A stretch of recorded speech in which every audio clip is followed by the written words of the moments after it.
Hello everyone, welcome in my channel Info in 1611. Today we are talking about the very shocking क्या कहते हैं topic. So let's start. Hello everyone, and welcome back to the channel. Today we are talking about one of the most important and shocking updates in global immigration, Australia's new visa restrictions for 2025. If you are a student planning to study in Australia, or a skilled migrant looking for work opportunities there, this video is absolutely crucial for you. Australia has long been one of the top destinations for international students, especially from countries like India, Nepal, China, and many others. But starting in 2025, the rules have become stricter, visa fees are higher, and pathways are much more limited.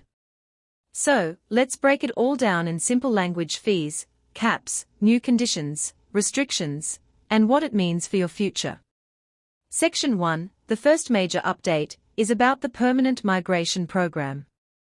The Australian government has decided to keep the permanent migration intake at 185,000 places for the year 2025 to 26. Now, what does that mean?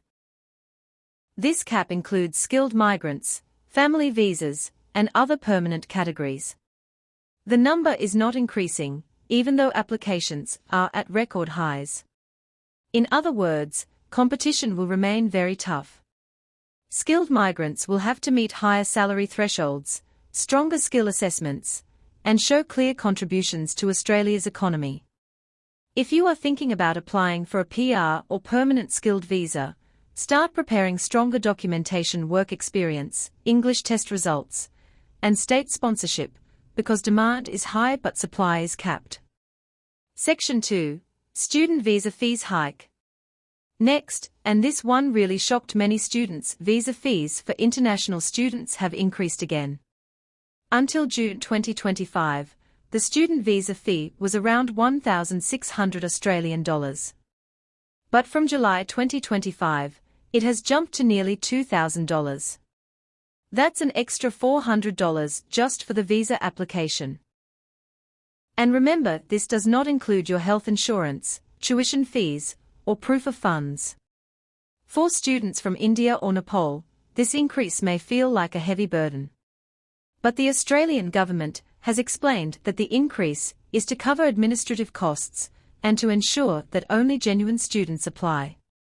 So if you are planning for 2025 intake, make sure your financial documents are very strong, because visa officers will carefully check whether you can afford tuition, living expenses, and the higher application fee. Section 3, no more onshore switching. This next rule is a game changer. Until now, many students and visitors used a common trick. They would go to Australia on a tourist visa, or stay back on a temporary graduate visa, and then apply for a student visa while already inside the country. But from 2025, this is no longer allowed. Australia has stopped onshore switching for many visa categories. That means, if you are in Australia on a visitor visa, a temporary graduate visa, or certain bridging visas, you can no longer apply for a student visa while staying there. You will have to go back to your home country, apply from outside, and then wait for approval.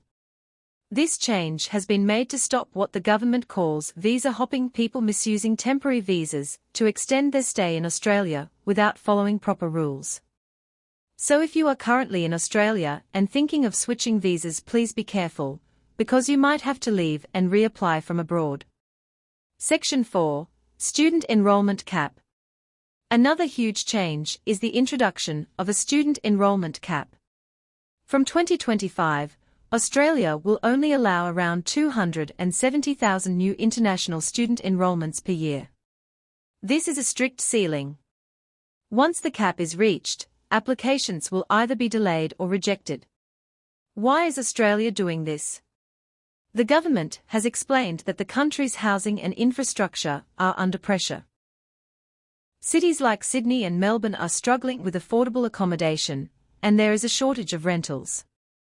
By putting a cap, the government wants to slow down the growth of international students and give time to fix housing and services. For you, as a student, this means that admission and visa approval will become more competitive than ever.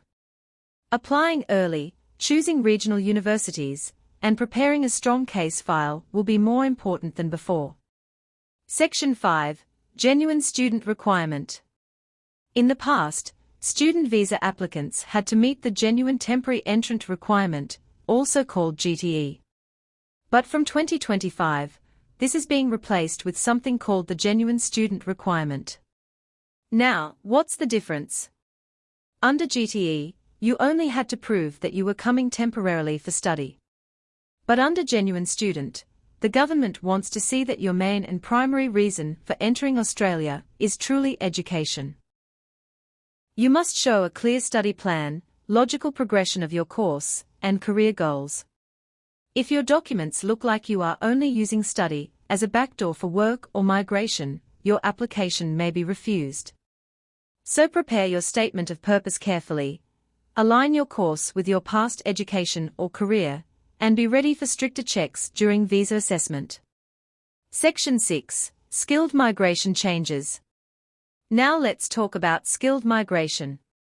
Australia is prioritising high-skilled migrants who can fill labour shortages. But they are also raising the bar. Expect higher minimum salary thresholds for employer-sponsored visas, more points required for independent skilled migration, and priority given to healthcare, engineering, IT, and teaching. This means if you are a nurse, doctor, software engineer, or teacher, your chances are higher. But if you are applying with low-skilled work experience, it will be much more difficult. The government wants migrants who can directly boost the economy, not just temporary or low-wage workers. Section 7. Impact on students and migrants. So, what do these changes mean overall? Number 1. Costs are going up. Visa fees, tuition, and living costs are all higher, so prepare stronger financial backing. Number 2. Less flexibility. You cannot jump from one visa to another while staying in Australia. You need to plan your pathway carefully from your home country. Number 3. Competition.